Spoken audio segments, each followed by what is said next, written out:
And I'm talking about the same women who used to live in really nice houses, the same women who used to drive really nice cars.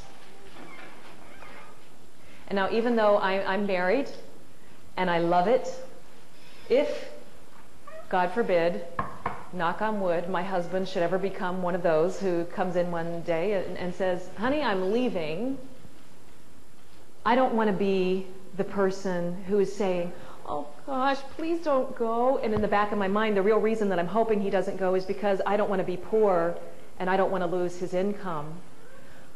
If that, God forbid, should ever happen, I would want to come to that situation from a position of power and to be able to say, well, that's terrible. You know, when I got married, I wanted this to be forever. But you're telling me you have to leave. Okay, well, if you have to leave, go. I'll miss you. That's your decision. But I'm not thinking, oh my goodness, please stay because I need money.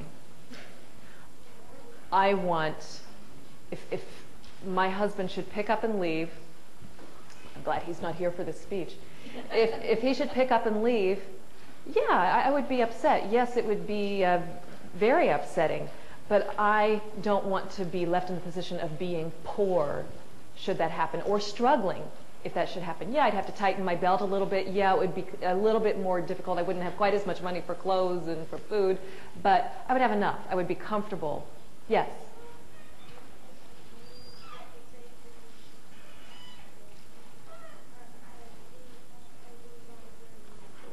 I'm sorry, I have to come closer.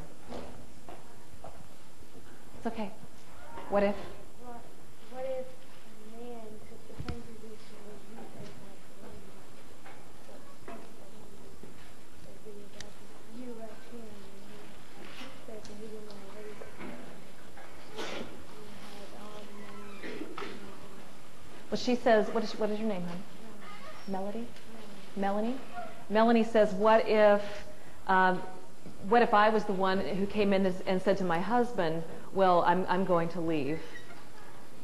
Would he be worried about not having enough money? Usually not. I don't think. I mean, Like, what if they had a double income? a terrible job and they didn't make enough money?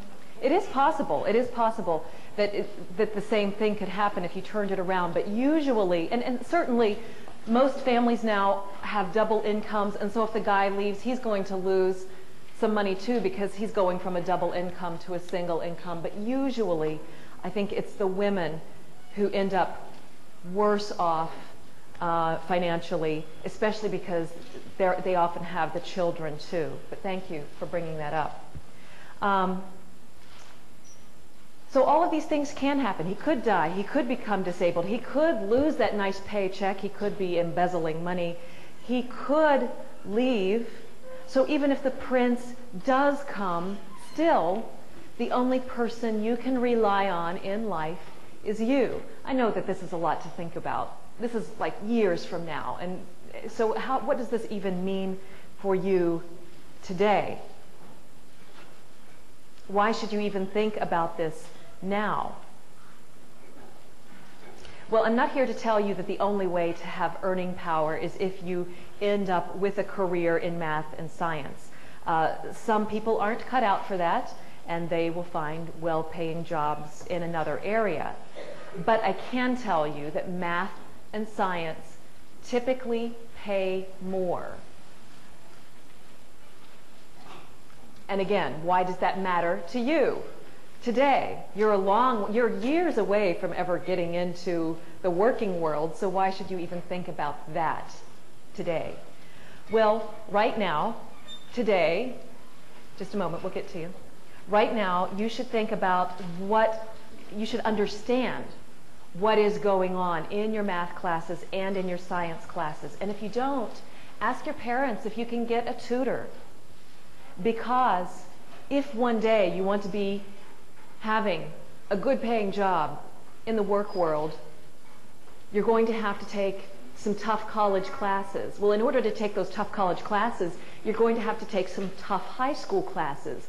In order to get through those tough high school classes, you need to understand what's going on in your classes now. My niece just went into 8th grade. She's around your ages. She just auditioned for cheerleading, and she made the team. Cheerleading team, do they call it a team? She's on the cheerleading squad. Thank you.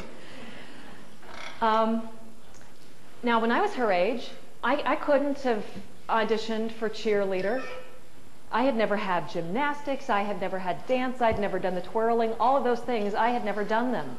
If I had gone and auditioned for cheerleader, I would have been laughed out of the room. But her mother made sure that she had taken the gymnastics, she had taken the dance, all of that stuff, so that one day, if she ever wanted to, she could become a cheerleader. Same thing. You should go ahead and take the math science classes now, so that if you ever want to, you can have one of these great jobs that pays well. So it will even be an option to you later on in life. And it's important to go ahead and start laying that groundwork now. Let me tell you a little bit about my life. My parents made me feel like I could do anything. They really, really believed in me. Now, even though they believed I could do anything, I found out there were some things that I couldn't do. I wasn't very good in athletics. I could run track all right, but when it came to volleyball, basketball, not so great. But it has had a lot to do with my success as a high school student, as a college student, as a career woman, just the fact that they believed in me. And it's really important for every one of you to have someone in your life who believes in you. And that's one of the reasons I think Girl Scouting can be very important.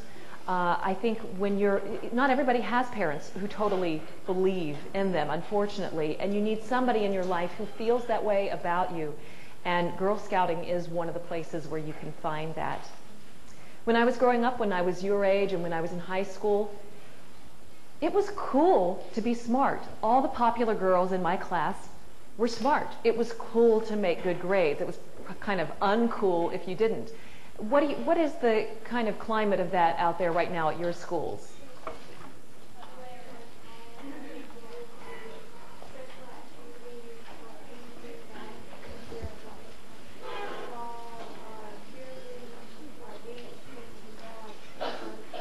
You're saying that cheerleaders and football players are big, but it's not necessarily good to be.